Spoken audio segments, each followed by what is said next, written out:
It's debate night, but we're not in Milwaukee.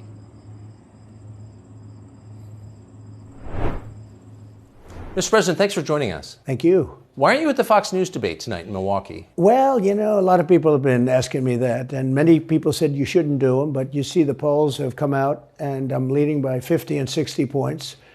And, you know, some of them are at 1 and 0 and 2.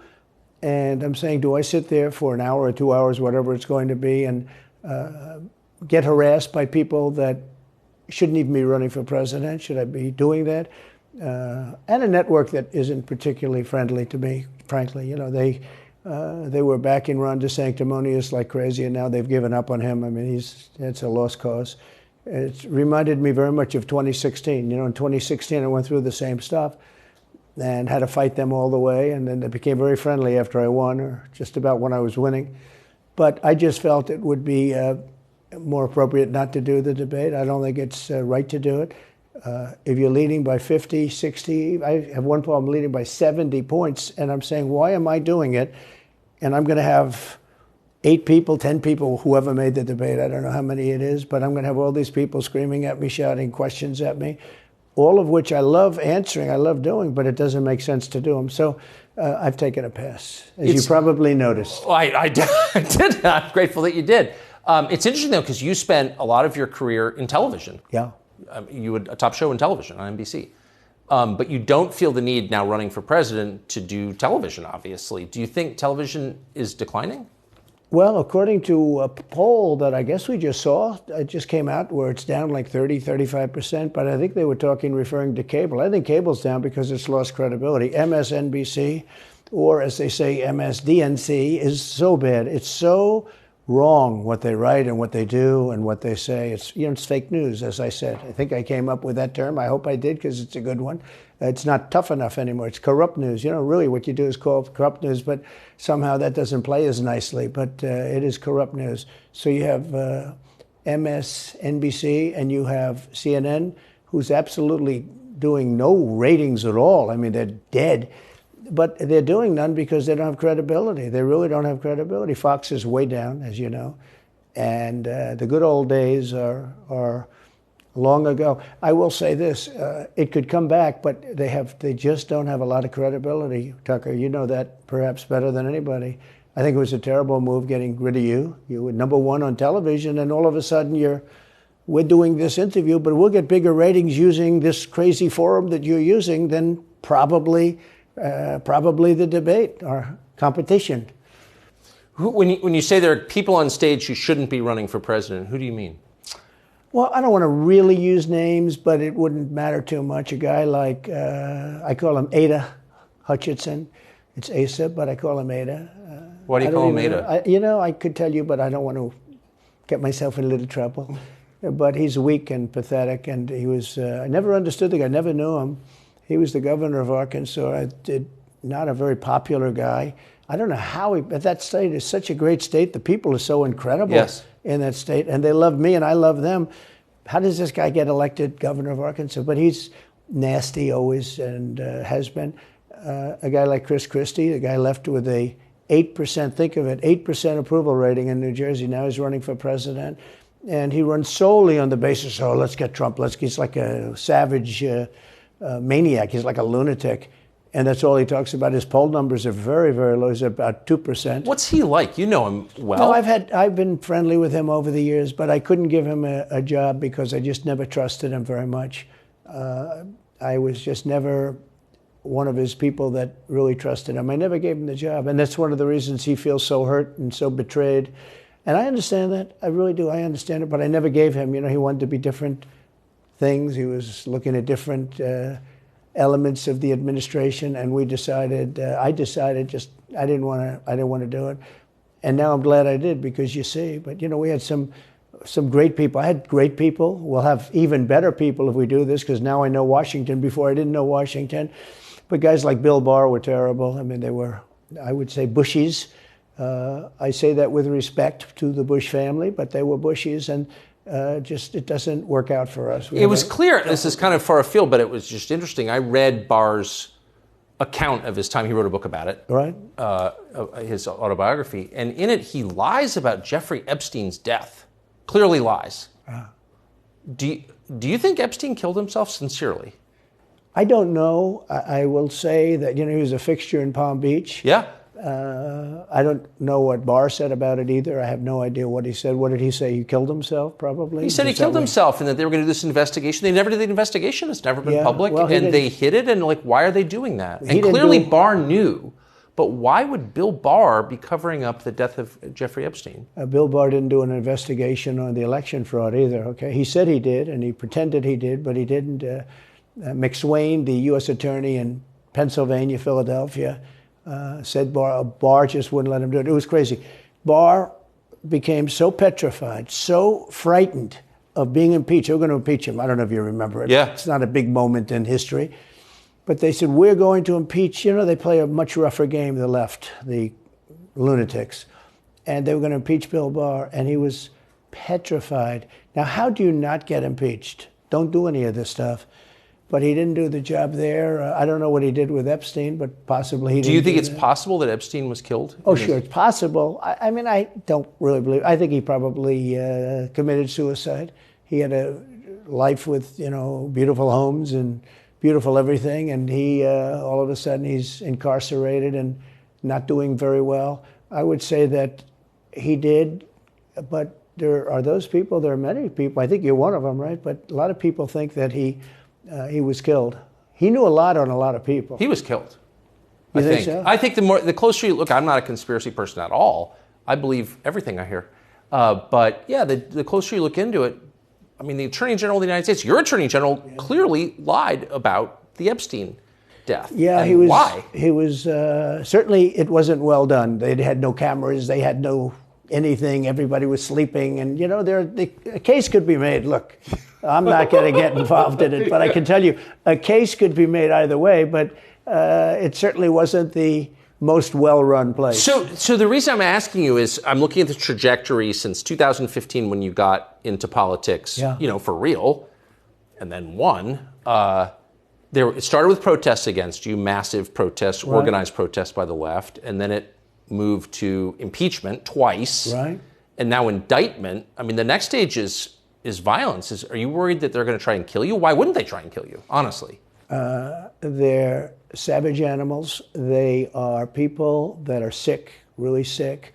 You have great people in the Democrat Party. You have great people that are Democrats. Most of the people in our country are fantastic, and I'm representing everybody. I'm not just Republicans or conservatives. Right. I represent everybody. I'm the president of everybody. But I've seen what they do. I've seen the lengths that they go to. When they make up the Russia, when that's exposed and they go down, and Barr should have gone after them, and other people should have gone after. And they did very late, because the Durham report came out. It was fairly good. It could have been a lot tougher, I guess, but it was fairly good. But it explained how corrupt it was. I'll tell you who did a great job was the Inspector General Horowitz. He did a phenomenal report. You didn't have to go to Durham. He did it on Comey and on, I guess, McCabe and some others, and it was a vicious, it was basically a true report, how bad they are. But these people are sick people. These are people that I think they hate our country. You want to know the truth. When you see open borders, when you see these policies that they have, and so many other things, it's so sad to see. We have a country that's very fragile right now. I've never seen, I will say, look, I ran in 16, which was 15, but I ran in 16, election in 16, and there was tremendous spirit. In 20, there was even more spirit. We got millions and millions more votes. It wasn't even a contest. People said, well, what do you think of 20? I said, we did much better. We did. You got to base it on the number of votes. We got many more votes in 20 than we did in 16. But the election was rigged. It was a rigged election. And with COVID, they used COVID to cheat in a lot of different things, and we have so much on it. It's like so easy. But we had judges that didn't want to look. We had people didn't want to get involved. They called you, he's a conspiracy theorist if you say anything about the election. But I have never seen spirit like there is right now. Even coming down here, just the people on the road that are just absolutely going crazy. And the reason is, I think they like me, and I know they love my policies. I hope they like me too. A lot of people say they don't like me, but they like my policies. I think they like me. But I have never seen spirit like it is right now. And the reason is because crooked Joe Biden is so bad. He's the worst president in the history of our country. I don't think he's going to make it to the gate, but you never know. But he's a corrupt person, so corrupt that I took the name off Hillary. I don't do two people at one time. I took the crooked Hillary and I retired the name. That was a good day for her. I bet she was very happy. And I used it for Joe because it's crooked Joe. But Joe is really... But you don't think he's going to make it to November of 2024? Well, I think he's worse mentally than he is physically. And physically, he's not exactly a triathlete or any kind of an athlete. You look at him, he can't walk to the helicopter. He walks, he can't lift his feet out of the grass. It's only 2 inches at the White House, right? That's not a lot. But you watch him, and it looks like he's walking on toothpicks. So, and then you see him on the beach where he can't lift a chair. Those chairs are meant to be light, right? They're like 2 ounces. Yeah. You lift them up. He can't lift the chair. He can't walk to the chair. And I don't know what they're doing with the beach. This beach is seeming to play a big role, but they love pictures of him on the beach. I think he looks terrible on the beach. He looks terrible on the beach. Skinny legs. Well, he can't walk through the sand. Sand is not that easy to walk through, but when he walks through it, he can't walk through the sand. And there's somebody in there that thinks he looks fabulous at the beach. I think he looks horrible at the beach. Plus, the beach doesn't represent what a president's supposed to be doing. You're supposed to be working. You're supposed to be getting us out of that horrible, horrible war that we're very much involved in with Russia and Ukraine. You could do that. You could do that very easily. I believe you could do that I don't believe he could do it because he's just incompetent. But that's a war that should end immediately, not because of one side or the other, because hundreds of thousands of people are being killed. Can you imagine you're in an apartment house and rockets are going into that building and blowing it up and knocking it down? And why should anybody, human beings, is a human, whether they're Russian or Ukrainian or whatever they are, it's got to be stopped. And it can't be stopped very easily. It would have never started. If I were president, it would have never started. So back to Biden, I'm interested. So you think he's failing? He obviously is failing. I think it's clear to everybody. But that would make Kamala Harris the candidate? Well, not really. I guess they'd have maybe a free-for-all. A lot of people say she has to remain for certain reasons the candidate. She has to. I don't think that's true, actually. I don't think that other people would stand for it. She has some bad moments. Her moments are almost as bad as his. I think his are worse, actually. Yeah. But she seems pretty senile, too. She speaks in rhyme. It's weird. It's weird. But she has bad moments. And in rhyme? What do you... Well, the way she talks, the bus will go here and then the bus will go there because that's what buses do. And it's weird. The whole thing is weird. This is not a president of the United States future. And I think they probably have some kind of a primary and other people will get involved. Newsom, right? Could be. I always got along well with him, believe it or not. But could be him, could be somebody else. He's got a big load on his shoulders because you look at California, what's happened. But I don't know if the American people really, the people that vote for him, I don't even know if they care. You look at so many of the things that are going on, and people don't seem to be... In the old days, if you had a bad record, it meant a lot. Today, if you have a bad record, it doesn't really mean anything. He looks good. He's a nice-looking guy, speaks well. But Biden, every time you watch him talking, it's like he's walking on eggs. You're waiting for him to collapse. And he almost always does. And I got to know the leaders of all of the countries, essentially, but the big ones. And the bigger, the tougher the leader. It's like sort of, I guess maybe that's the way it's supposed to be. But I got to know President Xi of China and Putin and Kim Jong-un, North Korea. Did a great job with North Korea, kept us out of a nuclear war. We would have 40,000 dead soldiers right now. They'd drop a nuke right on top of the military base. But we have 40,000 soldiers over there. And I did great. I got along with him great. That's a positive. The press said, he said nice things about Kim Jong-un. I also said horrible things at the beginning. Horrible enough that he wanted to talk. And we talked and we met in Singapore. We met actually twice. And we had unbelievable meetings. I know him very well. We were in great shape with him. What do you think he and Xi and Putin think of Biden? I think they can't believe it. I think they probably say this is some kind of a system. They had great respect for our country. They respected me. They had great respect for our country when I was there. Every one of them. Look, if you go to North Korea, you take a look at what happened. You know, the Olympics was dead. South Korea spent billions on the Olympics. Nobody was going to go. They didn't want to get blown up. They called me and they said, we are going to let the Olympics proceed. This is North Korea. I said, you should go into the Olympics. Put your athletes in. It wasn't like, you know, they were big on athletes because, you know. Famine. But they went in and they actually participated. And within about 2 days, the entire thing was sold out.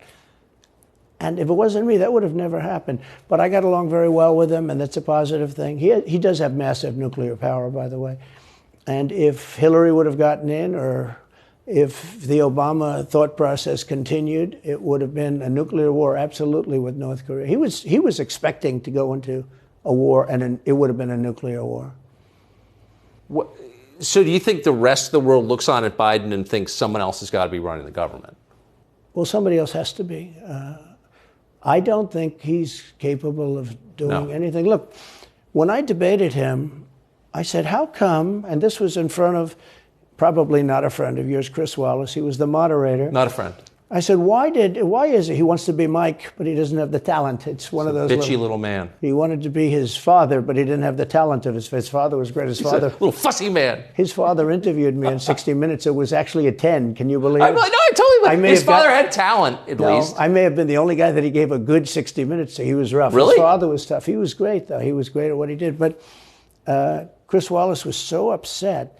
He was guarding this guy who wouldn't do a show, by the way. You know, he wouldn't do. I figured I didn't mind Chris Wallace because Biden wouldn't do a show. And it was very obvious. You know, he kept asking him and asking, but he wouldn't do the show. So I figured he's got to like me. But he came from a different planet.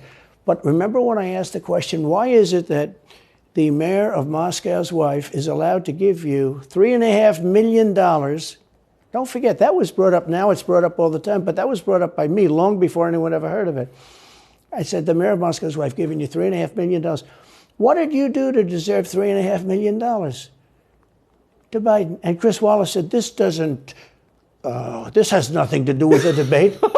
I mean, he got in the way of the question. No, it was crazy. And I said, well, wait a minute. He got $3.5 million from the mayor of Moscow's wife.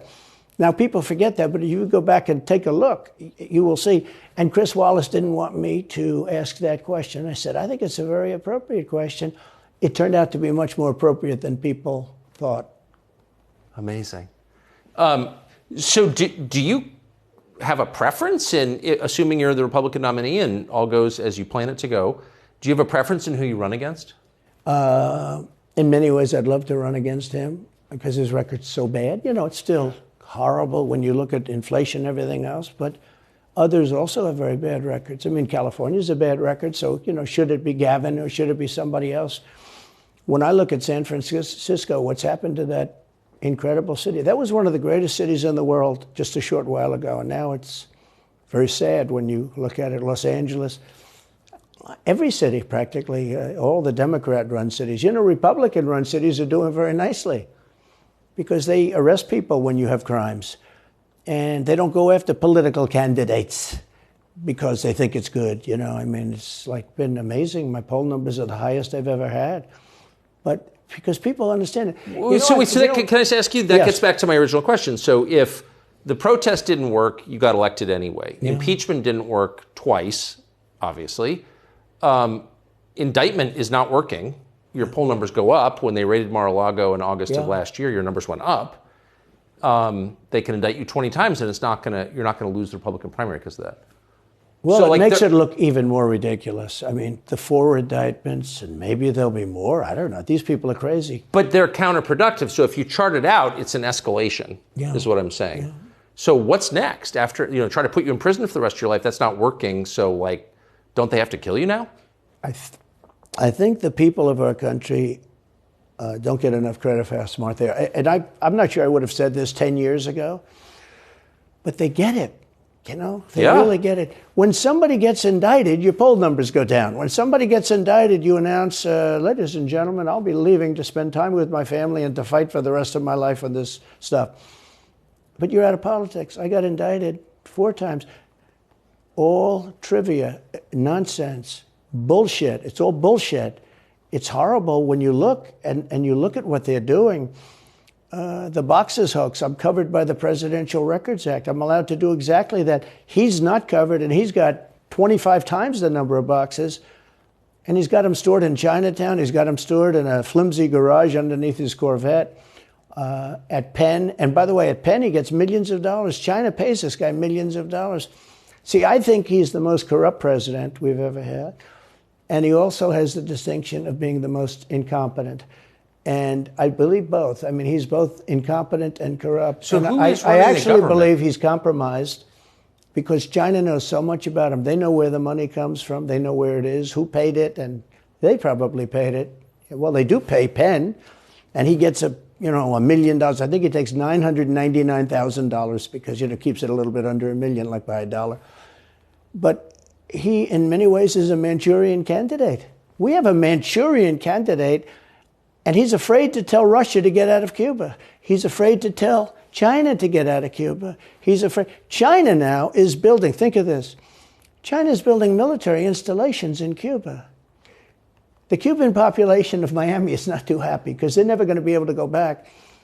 And you don't even hear about it. And the worst culprit is the press, the media, because normally, when I first heard that China's building installations in Cuba, and installations means military installations, okay, they said just some communication. They did that on the islands with Japan. They took the island, they started this massive construction, and they told everybody, including the Japanese have to be very careful, they told everybody that this is a housing development. They're going to build a housing development. And I said, how come the runway is 20,000 feet long? Private jets need 4,000 feet. They don't need 20,000 feet. The big ones need 20,000 feet. They don't even need 20.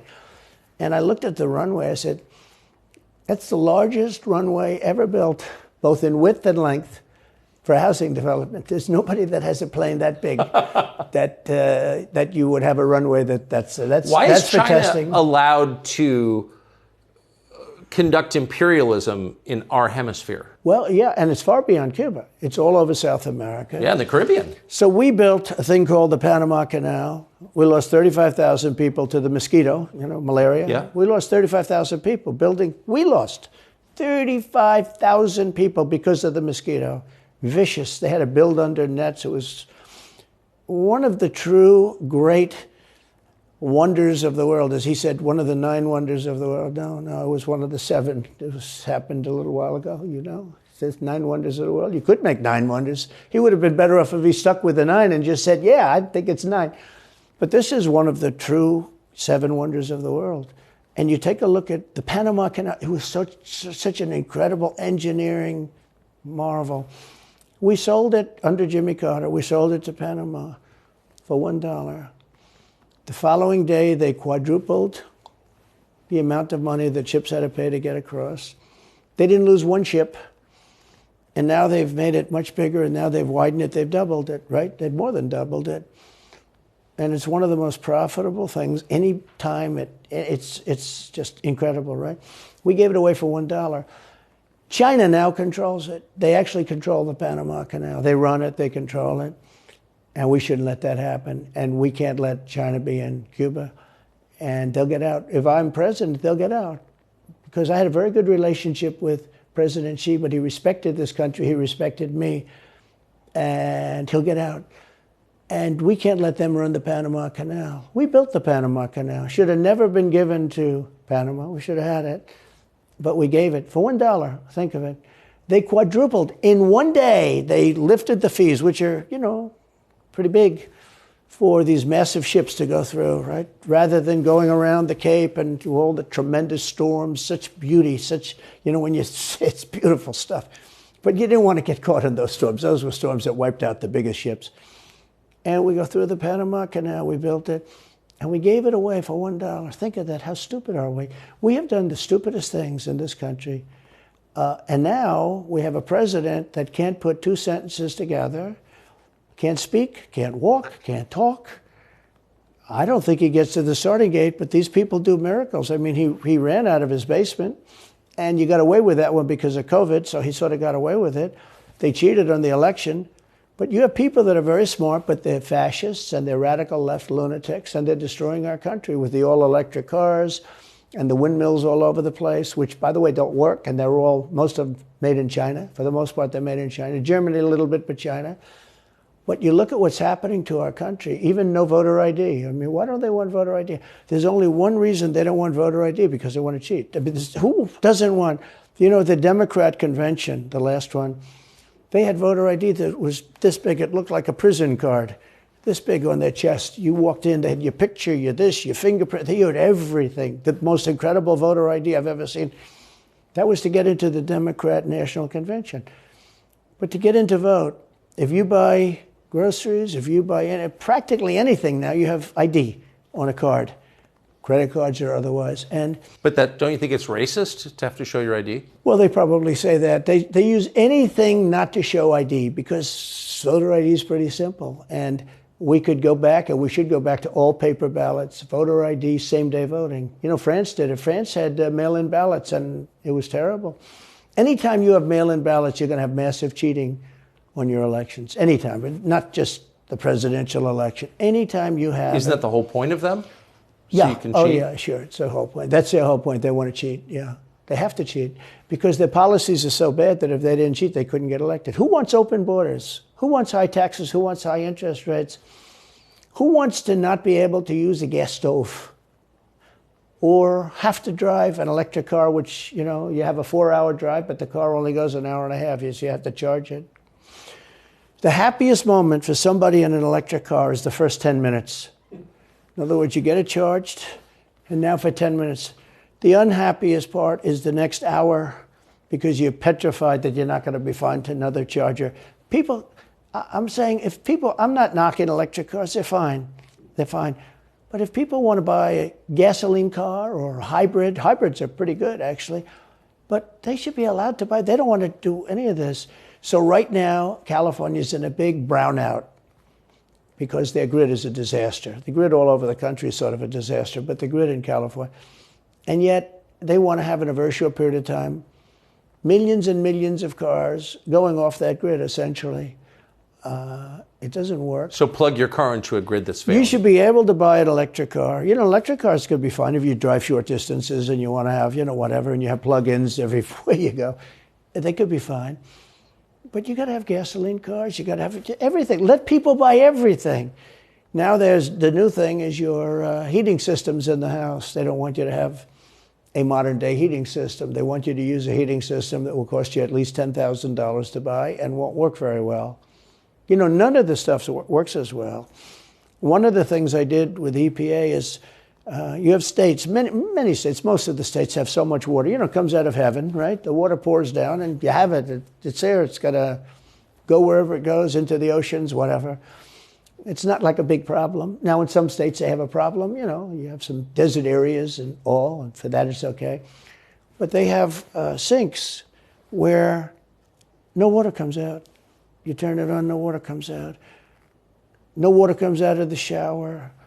No water is allowed to go into the washing machine for your dishes or for your clothing or what. And I avoided all of that.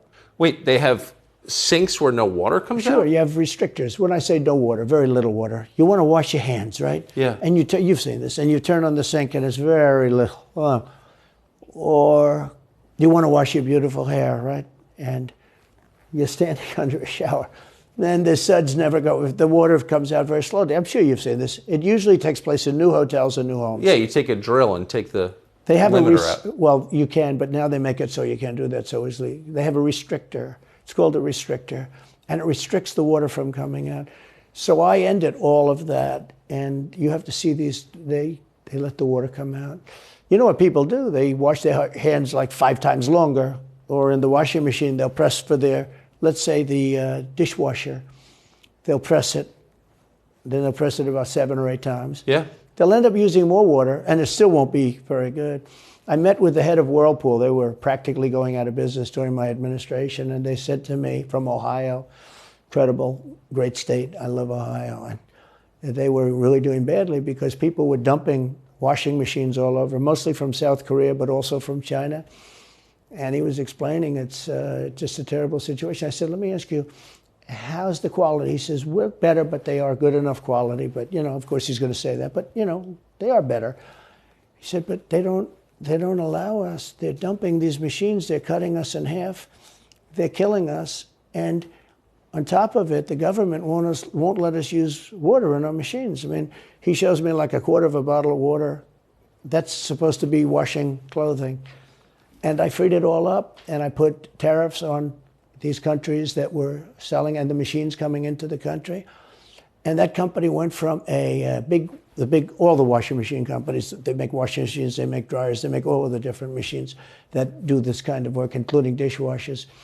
And they went from a disaster area to being just thriving. But can I ask, they love me in that part of Ohio. Well, I bet they do, but why should EPA, no one at EPA was elected by anybody, why do they have the power to decide how much water your washing machine uses? Shouldn't Congress in a democracy get to vote on that? Yeah, you could say that. They do things that are not very... So how do you, that's my question, how do you, if you get elected again, go back to Washington, how do you keep the agencies under control? How do you keep FBI and CIA specifically under control? The way you do it, like I fired Comey, that was a big deal. A lot of people said, and I fired him very early. Somebody said, I wish you would have fired him. There was a real question about firing him. Anyway, you understand, because, when they have a 10-year term, there is a question. I fired Comey. That was a great thing. If I didn't fire Comey, maybe I wouldn't be talking to you, or I'd be talking to you about real estate or something else other than politics, right? That was a coup, in my opinion. That was a very sick deal. That was the insurance policy. You remember the insurance policy? Oh, she's going to win, darling. She's going to win. But just in case she doesn't, we have an insurance policy. And insurance policy was what they were doing. And we caught them with that. That was a very important tweet or whatever it was, text. It was a big deal. That was a big deal. The insurance policy. She's going to win 100 million to 1. That's not good odds. At least they gave me one, right? 100 million to 1. But just in case she doesn't win, we have an insurance policy. And everybody said, that's strange. That's strange. But we caught all that because I fired Comey. Because when I fired Comey, it was like throwing a rock into a hornet's nest, into a nest of bees, and the place went crazy. So when you were president, are you confident that you knew everything, say, CIA was doing around the world? No, I'm not. It's a very interesting group of people. I had very good relationships, I thought, but I was a little surprised when I got out that, things go on. Look, it's... What were you surprised by? I was surprised. I think it's some of the people. I was surprised that there was... I had a group of people. Look, we killed many, using the CIA, I have to say this, very bad actors. We were very good at it. You look at Soleimani, you look at al-Baghdadi, bigger than Osama bin Laden. I mean, Osama bin Laden, but al-Baghdadi did ISIS, and he was rebuilding ISIS very strongly. And that was the CIA that did that? That was really us that did that. Yeah. That was really us that did that. And Soleimani was us that did that, not so much CIA. But we did some very good work with the CIA. But I started, when I looked at the 51 intelligence agents saying that was the laptop from hell was Russia disinformation, when I took a look at that, I said, that's a horrible thing. They knew it wasn't. They knew it was not. And by the way, you're talking about cheating on the election? McLaughlin and Fabrizio, great pollsters, if they said a thing like that plus other things meant anywhere from 10 to 17% of the vote would change. Whatever happened to Mike Pence? You've always been nice to Pence. I've never heard you criticize Pence. You've defended him in public many, many times. He's out there attacking you. What is that? So Mike wants to run for president. You got to understand, in my opinion, Mike Pence had the absolute right to send the votes back to the legislatures. The Democrats and everybody said, you don't have the right. In other words, what I said, is he a human conveyor belt? You mean if he finds fraud in Pennsylvania, in Georgia, in any of these states, Arizona, he has to send them to Mitch McConnell, right? That's right, sir. Well, if he finds fraud, he has to? Yes, sir. I said, so he's a conveyor belt. Boom, put him in. I said, I don't agree with that. And we had some lawyers, not all, we had some lawyers that said, no, you do have the right to send them back to the legislatures to be rechecked. Because if you looked at what went on in Wisconsin, who, by the way, now agree with me, Wisconsin has been virtually, other than the fact they're not allowed to do anything statutorily. But Wisconsin has been, I mean, what they found is incredible. I mean, we won Wisconsin. But Mike Pence had the right, in my opinion, to send him back. Do you ever talk to him now? No, I haven't spoken to him in a long time. I was very disappointed in him. I didn't want to do what Thomas Jefferson did. Thomas Jefferson, it was Georgia. And it was, hear ye, hear ye, the great state of Georgia is not capable or allowed to tabulate their votes. And Thomas Jefferson, who was the vice president, said, is Georgia sure that they cannot tabulate their votes? Georgia is sure. He didn't send him back and have him redo it. He said, we will keep the votes of the great state of Georgia for Thomas Jefferson and his president. I didn't ask him for that. Could have done that too, but I didn't. I thought that would be turmoil. I asked him to send him back to his legislature, to the legislatures, you know, in Wisconsin, let's say. But why didn't he? I mean, you'd worked together for 4 years. You're the president. He's VP. You say you're aligned on everything. I think he got very bad advice. I really do. Now, let me tell you what happened. I sat there with a few people. I think his lawyer was in the room too. His lawyer was very much against it. There were other lawyers that felt you could do it. It was one of those things. I think you could have done it. I think you can always do something if you see fraud or if you see problems. But it's very interesting. So after the election was over, the rhinos got together with the Democrats and they redid the election, so you couldn't do it anymore. So then I called the people. I said, so in other words, you're saying I was right. You could do it. Yes, you could do it. In other words, they took the Voting Act and they redid it so the vice president no longer has the power to do what I said he could do. So when that happened, I said, wow. And you know, you'd look some of these Democrats in the eye and they'd say, he has absolutely no right to do it. And immediately after the election, they met rhinos, could name them all, and Democrats, and they approved legislation that takes away the right of the vice president to do it. So I said, so you're saying I was right. The vice president did have the right to do it, and they said, yes, he did. So if you're saying they stole it from you last time, why wouldn't they do the same this time? Oh, well, they'll try. They're going to be trying, yeah. And not only me, you know. Look, DeSantis is out. I think he's gone. So he was at a level. People have figured him out. He's gone. But if somebody else got in, other than me, they'll go at him just as viciously as they did me. These people are sick. They will go after them. And a lot of people say they won't be able to hold up. I do get credit for holding up quite well, I must tell you. I think it's... How do you do that? How do you get indicted, you know, every week and stay cheerful? I think it's a lot easier because I'm so high in the polls, because it means the people get it. The people see it's a fraud. The people see it. Like this horrible district attorney from just a little while ago, from essentially Atlanta, that's Fulton County. She said, basically, I don't have any right to challenge an election. Well, what about Stacey Abrams? What about Hillary Clinton? What about all of these Democrats that are still challenging my election? The same people that are saying he's challenging an election challenged my election. And they did it with slates. They did it with all sorts of things. They were very bad about it. But basically, they're suing me, and they're saying, you don't have any right to challenge it. If you challenge an election, we're going to indict you and put you in jail. So what they're doing is they've weaponized, and don't kid yourself, the DOJ and Biden and the whole group, they're watching all of this stuff. They love the local stuff. You know, the DA in Manhattan. Not only that, they put one of the DOJ top people into the Manhattan DA's office to run things. They don't even have a case against me. It's not even a case. Everyone says, even the Democrats say, you can't bring these cases. You have no case. The Attorney General or the District Attorney, Fannie Willis, in Atlanta, she's getting killed. Basically, she's saying Trump doesn't have the right to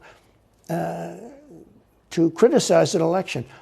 But you've been around long enough now. You've seen many elections criticized. I mean, Hillary Clinton goes crazy. Every time she talks, she says, he's not the president. Jimmy Carter said, he's not the president. Well, I am the president. Hillary Clinton called me, by the way, at 3:02 in the morning to congratulate me the night of the election. Did her voice crack? Well, her voice was, it's very different, I will say. I won't get into that. But what do you mean? Her voice was very different. Don't forget, they were all celebrating at 5 o'clock in the afternoon. And I came home and I said, I think we won. I felt we won because the rallies are so big. We'd go to Wisconsin and we'd go to Georgia. We'd go to different states. In Michigan, we'd have rallies. In Pennsylvania, we had 58,000 people in Butler. And I said, how are we losing this? How do you have a rally where you have from 50 to 100,000 people, many of them? I did 7 a day for a couple of days. That's a lot. That's a lot. These are big rallies, too. And I didn't hold back. I didn't say, let's make them let's do abbreviations, right? But they challenged the stuff. Yeah. Hillary called me up and conceded. Now, the word is that Obama said you have to do that. But she called up and totally conceded. But now, every time you see her on television, she's saying, she's challenging the election. Do you think... So that would mean that she should be indicted, but that would mean also that Stacey Abrams in Georgia should be indicted because she still thinks she won the election for governor. She still thinks that. She's never recanted. And do you think Stacey Abrams will be indicted for that? No, of course not. She won't be. The Democrats don't get indicted for things like that. They don't get impeached. No, it's a different thing. With that being said, yes, I had great support when they did impeachment hoax #1 and impeachment hoax #2. Jim Jordan, the House was fantastic. And actually the Senate was very good for me, other than, Mitch McConnell. I think it's too bad I endorsed him. He was begging, he was going to lose that race, and I endorsed him, and he ended up winning the race because of my endorsement. He was down, he was going to lose to Amy McGrath, $90 million in cash, all set to go. She was leading by 3, he was going down. I did him a favor, and then 3-4 months later, he really wanted to impeach me. He's a bad guy. But if you look at what's going on politically, it's so interesting. The level of loyalty is different in politics than it is in normal life, I will say. With that being said, I've had great loyalty also. But the House was fantastic. The Senate was very good. They overrode Mitch McConnell. Mitch McConnell, in my opinion, was trying to get senators to impeach me, especially for the second one. And on the first one, he acted very, very slow. He should have gone much faster. But Mitch McConnell wanted to, and the senators went up to him, guys that are subservient to him because he gives money. He gives them money. He gives them a lot of money. He raises some money and he gives it to them, and therefore they do what he said. That's the only form of leadership he's got. So last question. If you're elected president again, what's your number one priority? When you ran last time, you said, I will build a wall. This time, your bottom line top promise to the country. So you can do numerous things at the same time. Of course. But let's say number one is a border and taking hundreds of thousands of criminals that have been allowed into our country and getting them out and bringing them back to their country, Guatemala. By the way, not only the 4 countries that we think of as neighbors, all over the world. Last month, we had 149 countries represented. Think of it. We had 149 countries represented, Tucker, from places that many people never even heard of, coming into our country. And they're coming in from mental institutions, and they're coming in from prisons. They're emptying out their prisons all over South America. They're emptying out their mental institutions. Terrorists are pouring into our country. We have no idea. I had the strongest border in the history of our country, and I built almost 500 miles of wall. They like to say, oh, was it less? No. I built 500 miles. In fact, if you check with the authorities on the border, we built almost 500 miles of wall, and I had another 200 that I was going to build. It's like water. It seeks. And we're going to build another 200. We built it. It was all set to go. All they had to do was install it. It would have taken 3 weeks. And that's when I found out. I said, I think these people actually want open borders. The first thing I would do would be I would seal up the border good and tight, except for people that want to come in legally. Do you think we're moving towards civil war? There's tremendous passion and there's tremendous love. January 6th was a very interesting day because they don't report it properly. I believe it was the largest crowd I've ever spoken before. And some of the crowds I've spoken before. And like July 4th on the Mall. I think they had 1 million people there. But I think that the biggest crowd I've ever spoken before was on January 6th, and people that were in that crowd, a very, very small group of people, and we said patriotically and peacefully and patriotically, right? Nobody ever says that. Go peacefully and patriotically. But people that were in that crowd that day, very small group of people, went down there, and then there are a lot of scenarios that we can talk about. But people in that crowd said it was the most beautiful day they've ever experienced. There was love in that crowd. There was love and unity. I have never seen such spirit and such passion and such love. And I've also never seen simultaneously and from the same people such hatred of what they've done to our country. So do you think it's possible that there's open conflict? We seem to be moving towards something. I don't know, because I don't know what it, I can say this. There's a level of passion that I've never seen. There's a level of hatred that I've never seen, and that's probably a bad combination. Donald Trump, thank you. Thank you very much. Very much. Thank you. That is a bad combination, by the way. Bad combination. Thank you.